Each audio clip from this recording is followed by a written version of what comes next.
Okay, guys, I'm here I'm here to give my thoughts of the now known full DLC for WWE 2K17, which is quite an interesting list of DLC.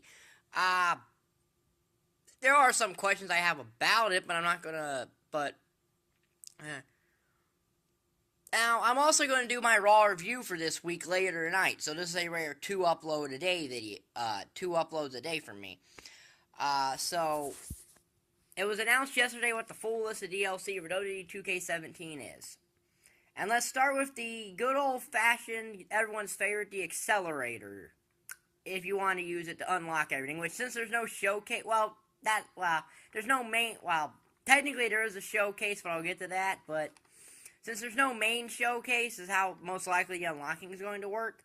But instead of being $1.99 now, it's $4.99. So they upped the price to $3. So they upped the price by $3. It unlocks everything like it did last year. We get the Future Stars pack, which is $8.99, which went up $1 from last year. And that includes Austin Aries, Carl Anderson, Luke Gallows, Ty Dillinger, and Mojo Rawley. A very good pack because honestly, Mojo Rawley is probably the most useless in that pack. At least everyone in that pack can stay on their own. Unlike last year, where this pack had Samoa Joe, Blake Murphy, and Los Matadors in it. That was called Samoa Joe pack. This is the Hall of Fame Showcase pack. This is our showcase. This retails for suggested price of $9.99, so the same price as the WWE Network.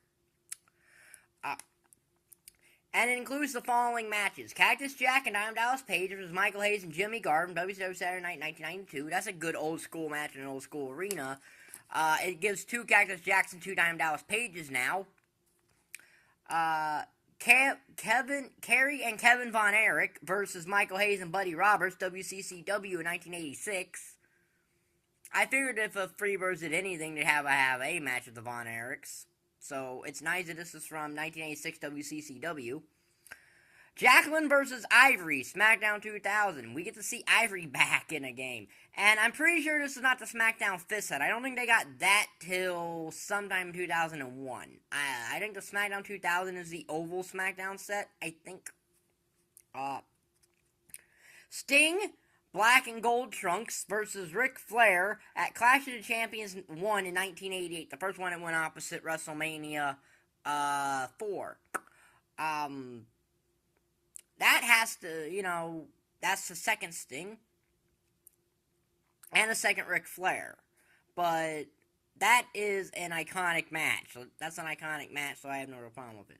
Now, this next one is kind of iffy to me, but Sting NWO Wolfpack attire versus Bret Hart, Halloween Havoc 1998. I wouldn't count this as one of Sting's best matches, and I think it only exists here, so the Wolfpack theme gets in. Godfather versus Papa Shango in a dream match. Whose dream match? Last year's dream match was Thunder Blaze versus Page, which, okay, might be a dream match, but this is literally the Godfather wrestling himself in this dream match. Big Show versus the Big Boss Man without from Armageddon 1999 is the final match in here. Now, I don't know if that means Albert's just a manager who's going to be playable. I imagine he's going to be playable since, if memory serves me, he did get involved in that match. If memory serves me right, he did get involved in it, and I don't see why they would do that. I mean, sure, I know they didn't let you play as Sid Justice in 2K15 because he was a referee and all that, but Albert is not going to be like that, so I'm imagining he will be playable. Dynasty Legends pack, retail price for $8.99. Includes the playable Legends Brutus the Barber Beefcake, who hasn't been in a main series WWE game since the original SmackDown vs. Raw back in 2004. And his last overall WWE game was in WrestleMania. Eddie Guerrero, who makes his return to the series after last being in 2K14. Greg the Hammer Valentine. There's an old school guy who hasn't been in a main WWE game ever. And last one was Legend of WrestleMania, which is a side game. Psycho Sid gets upgraded from non-playable DLC to playable DLC. And the final one in the Legends Pack is Tatanka, who hasn't been in a WWE game of any fashion since the Super Nintendo version of WWF Royal Rumble back in the 1990s. By the way, Papa Shango hasn't been in a WWE game of any fashion since Super WrestleMania, the Sega Genesis version in the 1990s. There's the My Career Kickstarter, which is $8.99, which does what it did last year. There's the NXT Enhancement Pack, which is if you didn't get the, if you don't get the NXT Collector, if you don't get the NXT Edition, this is $9.99, which includes Apollo Crews, Nia Jackson, and Shinsuke Nakamura. And the 50% extra points thing. PS3 and 360 users can get this as the NXT Legacy Pack. For, I think they said $4.99 on PS3. And there's a Season Pass, which has gone up a whole $4, as it's now $29.99. It includes all the DLC except the NXT Enhancement Pack, and I believe the Goldberg DLC.